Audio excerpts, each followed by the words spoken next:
नमस्ते मित्रमैत्रिणींनो, जयश्रीज garden मराठीमध्ये तुम्हा सर्वांचं खूप स्वागत.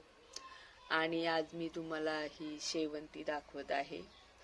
तर ही शेवंती मी नर्सरीमधून आणलेली आहे, पण ती पैसे न देता आणलेली आहे. तर कशी आणलेली आहे ते तुम्हाला सांगून देते.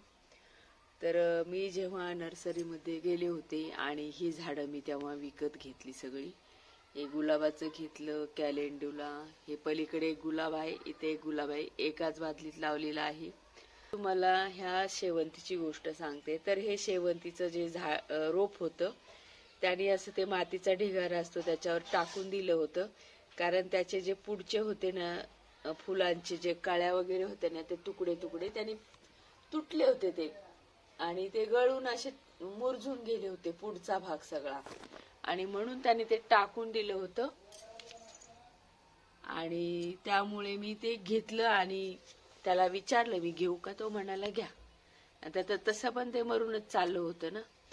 मग मी ते आणलं घरी, त्याला एक दिवस रात्रभर पाण्यामध्येच ठेवलं जरासं थोड्याशा, आणि दुसऱ्या दिवशी मी ह्या छोट्याशा कुंडीत लावलं. आज 8 दिवस तरी झाले त्याला. आणि जे वरचे तुकडे तुटलेले होते ते इथे मी असे ढोसून दिलेले आहेत. याला काही मुळ्या वगैरे नाहीयेत, असेच लावलेले आहेत. ते सुद्धा आता थोडेसे थोडेसे उमलत आहेत, हे पहा. तर बऱ्याच वेळेला नर्सरीमध्ये असं होतं, ते टाकून दिलेले असतात, पण ते आपल्या ओळखीची नर्सरी असावी लागते, कारण अनोळखी नर्सरीत असं ते हात लावून देत नाहीयेत. तर आता मी बरेच झाडं त्या नर्सरीवाल्याकडून घेते ना, तर त्यांनी मला बरेचसे रोपं असे म्हणजे ते टाकून दिलेले असतात, त्यांना पानं वगैरे नसतात. तर मी त्याला विचारते घेऊ का, तो घ्या म्हणतो. हे मधुमालतीचं रोप आहे. हे सुद्धा त्यांनी नर्सरी चेंज केली आणि याला पानच नव्हते, नुसतं असं लाकूड होतं. मी घेतलं, ते घेऊन आले घरी. म्हटलं पाहूयात आता हे काही येते का ह्याला.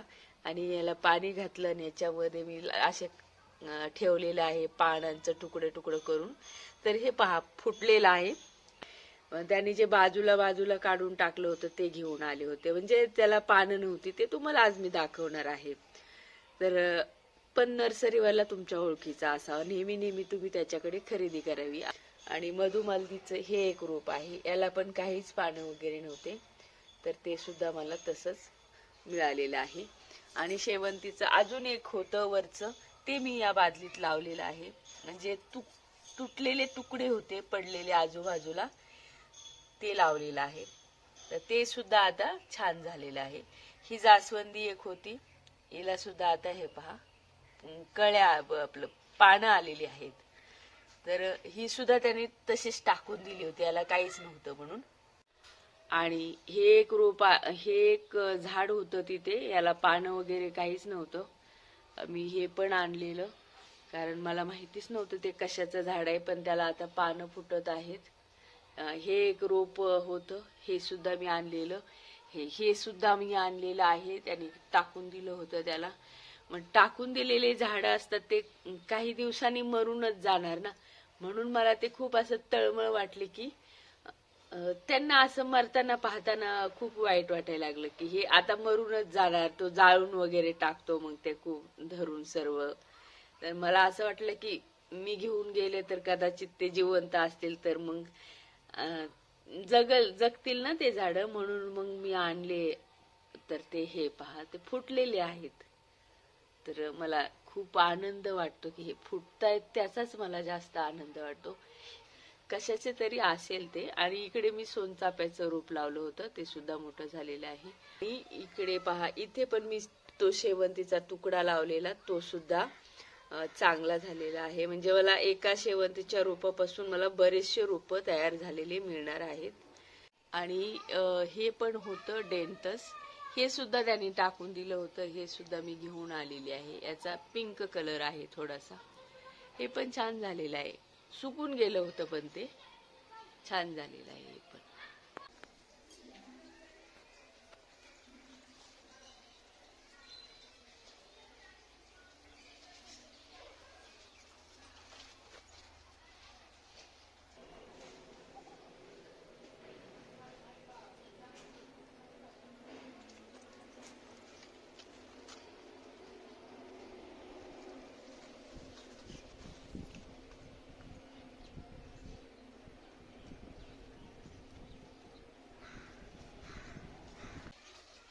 Dragon fruit.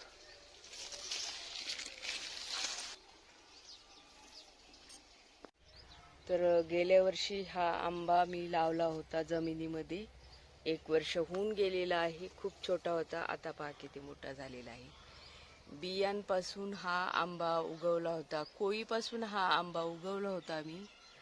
कुंडीमध्ये 3 वर्ष होता लावून, आता 4 वर्ष, 4 किंवा आता 4 वर्ष होऊन गेलेले आहेत माझ्या माहितीप्रमाणे. आणि कोळीपासून लावलेला आंबा आहे. आता याची मी वाट पाहत आहे की हा आता आंबा कधी मोहर येतोय, कधी फळ देतोय. तर 4-5 वर्षाचं झाड झाल्यावरती आंब्याला मोहर येतो. त्याचं रोप किती मोठं झालेलं आहे, याचं बूड किती मोठं झालेलं आहे हे तुम्हाला कळूनच येईल. तर मी मागे तुम्हाला याची रोपं दाखवलेली आहेत सफरचंदाची. तर ही तीच रोपं आहेत जे लावून आता एखादं वर्ष तरी झालेलं असेल. हे पहा,